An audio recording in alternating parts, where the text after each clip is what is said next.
Olá, meus amigos, amantes da ciência criminal. Quero conversar com vocês nessa dica sobre a condição de procedibilidade da representação.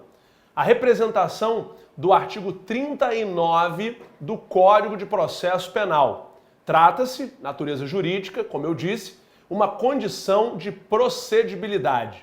Ou seja, quando o crime é passível de ação penal pública condicionada à representação, é o caso da ameaça, por exemplo, do 147, da injúria preconceituosa do artigo 140, parágrafo 3º, do furto de coisa comum do artigo 156, o Estado, para agir, precisa dessa representação. Por que eu digo que nessa dica o Estado precisa desta representação para agir? Porque existe também a necessidade da representação para a abertura do inquérito, caso o inquérito investigue uma dessas condutas, e também a representação para a deflagração da ação penal. Então, se eu quiser que o Estado investigue alguém que cometeu uma injúria preconceituosa contra mim, eu tenho que motivar o Estado através dessa representação para ele iniciar as investigações. Essa representação, ela pode ser feita de qualquer forma, informalmente, inclusive. Pode ser uma manifestação pessoal, pode ser uma manifestação escrita, uma ida à delegacia, uma entrevista numa televisão, dependendo se essa pessoa é uma pessoa conhecida. Então a representação é a simples confirmação positiva de que o ofendido quer a apuração, quer que o Estado haja. A regra principal em relação à representação no Código de Processo Penal, no artigo 25, é que a representação ela pode ser retirada até o momento do oferecimento da ação penal. Então, até o oferecimento da ação penal, artigo 25 do Código de Processo Penal, a representação ela pode ser retirada. A representação tem um prazo a ser feita de 6 meses a contar do conhecimento da autoria.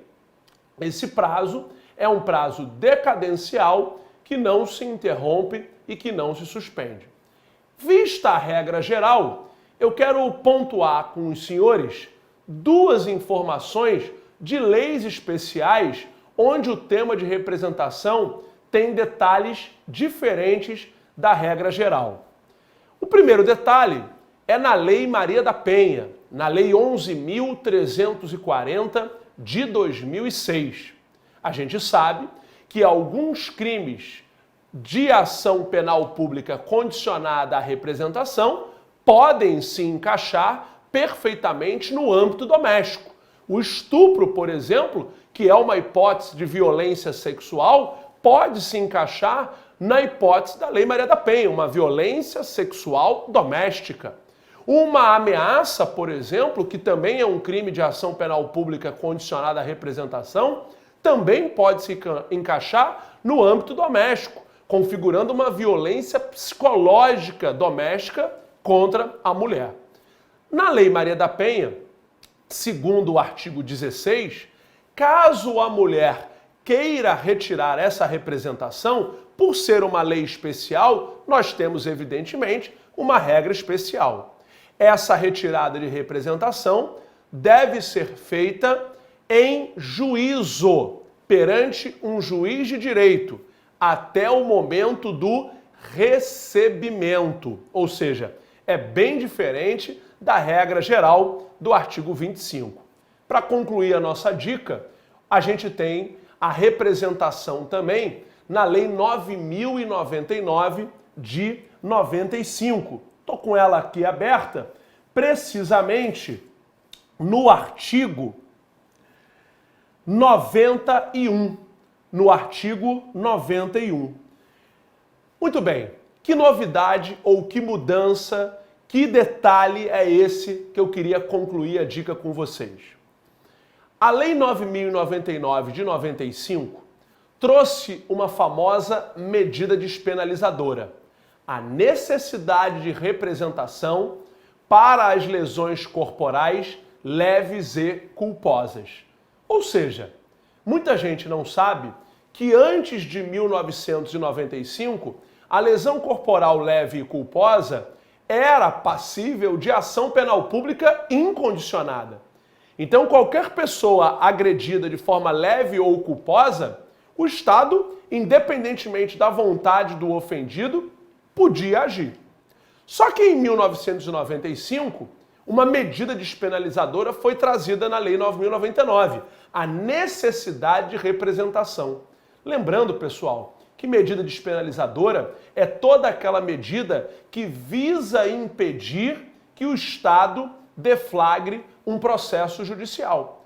Então, se o Estado, a lei, exige a representação, ela naturalmente está criando um obstáculo para o Estado agir. Porque se o ofendido não representar, não vai acontecer nada. O que aconteceu, então, em 1995 com os processos em curso? Imagina uma lesão corporal denunciada em 94. O processo ainda tramitando, e aí em 95 é criada essa medida despenalizadora, exigindo a representação. Muito bem. Nesse aspecto, nós não estamos diante de uma condição de procedibilidade. Nós estamos diante de uma verdadeira condição de prosseguibilidade. Ou seja, para prosseguir, olha a regra do artigo 21. O ofendido ou seu representante legal será intimada para oferecê-la no prazo de 30 dias. Então, para todos os processos em curso, lá em 95, de lesão corporal leve e culposa, o ofendido foi notificado para se manifestar em até 30 dias se queria a continuidade do feito. Não se manifestando, estaria extinta a punibilidade. Então, muito cuidado com essa regra do artigo 91 e as peculiaridades no que diz respeito à representação.